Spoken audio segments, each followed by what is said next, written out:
A US military website has reported that Moscow has asked Indonesia to allow Russian long-range aircraft to be based in Papua. The Defence Minister has confirmed Australia has been in contact with Indonesia to work out if Russia has asked to base the aircraft at Indonesia's Air Force base there. Foreign Affairs reporter Stephen Jedgetts is in Parliament House for us. Hi there, Stephen. So what do we know about this request? Well, the truth is right now we know very little for certain, Mel. What we do know is that the US military website Jane's, which is quite authoritative, has reported that it's got documents which prove that Russia has lodged an official request with Jakarta to give it permission to use an Air Force base in Papua province, that's in the far east of Indonesia, of course, not far from Papua New Guinea, to use that military base to deploy and base its long-range aircraft. Now, to be clear, Indonesia, by all accounts, has not yet responded to this reported request, but unsurprisingly, the prospect of both of Russia, a country which remains very hostile to Australia and which has been very destructive in the international scene over the last few years, the prospect of them hosting long-range aircraft so close to Australia's northern approaches is one that would be deeply troubling to the Australian government. So both the Foreign Minister, Penny Wong, and the Defence Minister, Richard Marles, were pressed about this on the campaign trail this afternoon. Both of them seem to indicate that Australia had not been able to confirm yet either way whether this reported request had in fact been lodged, but they said senior Australian officials had been in touch with their counterparts in Jakarta to try and clarify exactly what the request was, when it was made, and how Indonesia was likely to respond. Let's take a listen to both the Foreign Minister, Penny Wong, and the Defence Minister, Richard Marles, speaking about this earlier today.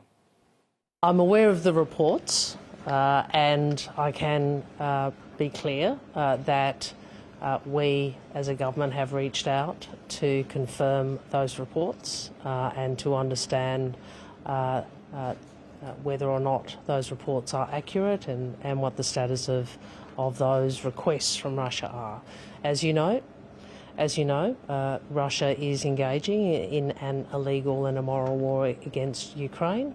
And you would know that the Australian government has imposed a great many sanctions on Russia and continues to provide both military and humanitarian support.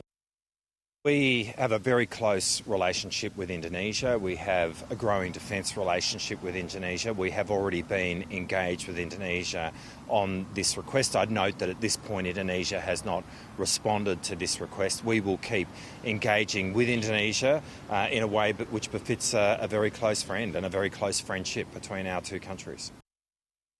We have been very focused on developing our bilateral relationship with Indonesia, including our bilateral defence relationship with Indonesia. Last year, we signed a defence cooperation agreement with Indonesia, which really is the deepest level defence agreement we've ever had with Indonesia. And we are seeing increasing cooperation between Australia and Indonesia at a defence level. And I expect all of that to continue. In respect of this particular issue, we are already engaging with Indonesia at a senior level and will continue to do so about the request.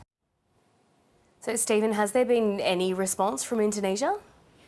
Not really at this stage. All of the government departments that the ABC has contacted in Jakarta have simply said they have no information at this stage, and some people in the broader government bureaucracy don't seem to be aware of this reported request whatsoever.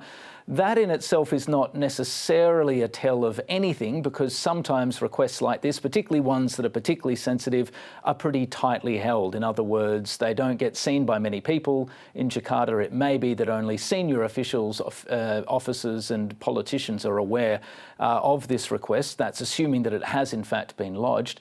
But obviously the fact that you've now got senior representations from Australia, from officials asking for more information, and the fact you've had the Prime Minister, the Foreign Minister, the Defence Minister all wading into this issue publicly here in Australia, it's likely to be a bit of a spur in the Indonesian system. I imagine we will get something a little bit more definitive down the track. Those people I've spoken to, Mel, in Jakarta already, who don't themselves have any direct knowledge of what's happening here, say privately that that they don't believe that it's likely that Indonesia would grant this request. They say it would be very disruptive and it would go against the grain of Indonesia's foreign policy principles. So they're playing down the chances of Indonesia ever saying yes to this. But it is just worth noting that in some ways Moscow and Jakarta have drawn closer since Prabowo took power. Last year, we've seen, for example, joint military drills between the two, or joint naval drills, rather, in November last year. We've seen quite a bit of high-level contact. You've seen senior Russian officials visiting Jakarta just a couple of months ago.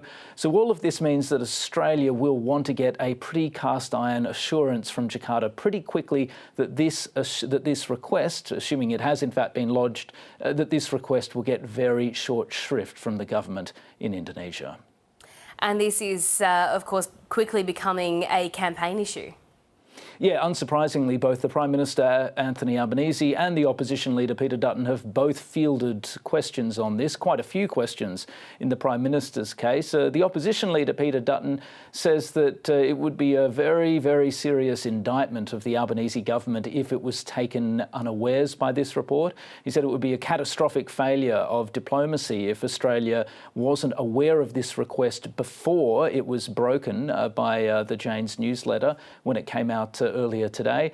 As for Anthony Albanese, he says it's time to remain calm. He says he wants to try and engage diplomatically on this issue, and he doesn't want to engage in speculation about what may or may not be true, simply saying that Australian officials have reached out to try and clarify exactly what's going on. Let's take a listen to what both leaders had to say.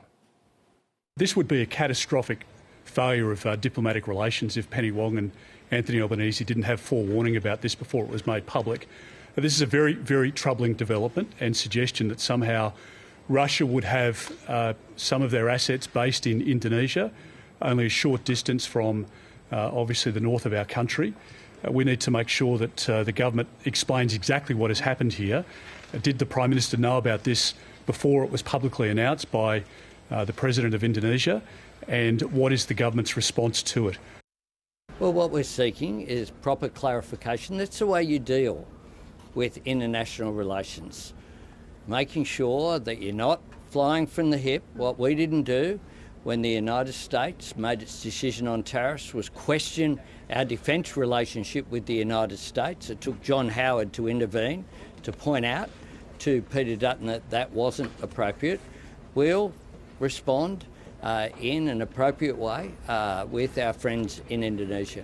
We are seeking further information. We obviously do not want to see Russian influence in our region. So obviously, Mel, this story probably has a fair way to run, and I suspect it might, at least to a degree, shape the campaign over the next couple of days at least. No doubt a lot more to come on this one. Stephen Jedget's in Canberra there for us. Thank you.